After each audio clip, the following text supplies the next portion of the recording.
अस्सलामु अलैकुम वरहमतुल्लाहि वबरकातुहू।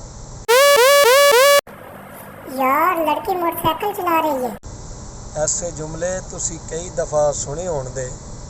अबज़दा मुआशरे दे विच ऐसे काम जेड़े औरत नूं करने दा कदी मौका ही नहीं दिता गया कि जे अगर औरत इन्हां सारे तबोस नूं तोड़ के हिम्मत कर लवे, वो तशकीक, तफन्नन और जुमलाबाजी की जद विच आ जाती है।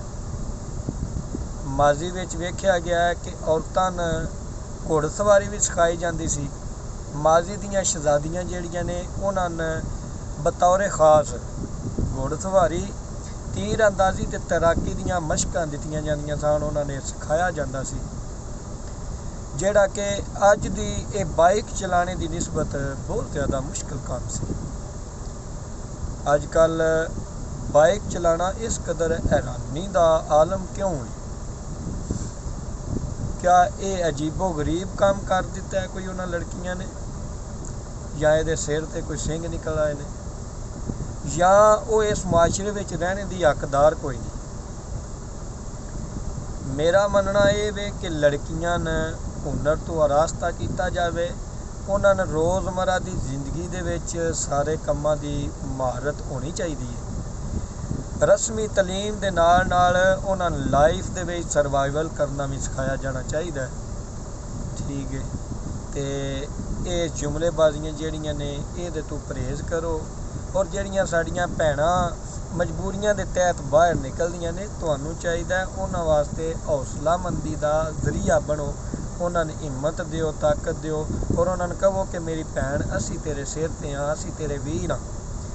औरत कोई भी ये शौक तो काम कोई नहीं करता पिया। अजकल साडे पाकिस्तान के मुल्की हालात इंज दे ने कि हर बंदा और हर बच्चा, हर किसी की ख्वाहिश है वे, माँ बाप भी ये चाहता है कि साडा बच्चा जिहड़ा वो बस बालग होवे, उहदा पासपोर्ट बन जाए तो वो जल्दी जल्दी बाहर चला जाए, बेरोज़गार हो जाए, घर के हालात जिहड़े ने कुछ अच्छे तरीके नाल चल सकन।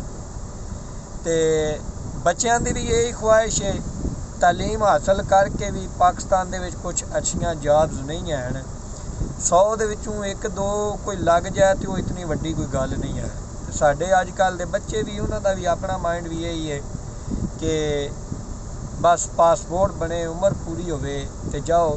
और कुछ तो ऐसे जनूनी ने कि जिन्हां दे अजे पासपोर्ट भी नहीं बने, तो वो डंकियां ला के विचले यूरोपां विच ते यूनान, इटली, फ्रांस जा रहे हैं। और वो भी अगे तो हुण तक निज़ाम चलता रहा, लेकिन हुण तकरीबन आखिरी 3-4 माह तो तुसीं देख रहे हो कि कोई भी कश्ती अजे ताईं अगे किनारे ते नहीं पहुँची। सारियां कश्तियां वो डुबो रहे हैं कि ये आवाम हुण साडा सिर छड्ड देवे, ये तंग आ चुके हैं। वो भी तो ये गल करने का मकसद ये कि जिहड़े मर्द हज़रात ने वो ने प्रदेशों के विच, घर दे विच उन्हां लड़कियां कोल, उन्हां मावां भैणां कोल बंदा कोई नहीं जिहड़ा उन्हां सपोर्ट करे, लैके जाना आउणा या सौदा सलब लैके आउणा।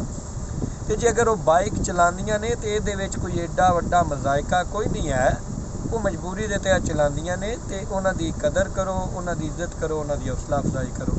खुश रहो, दुआवां दे विच याद रखो। सलाम।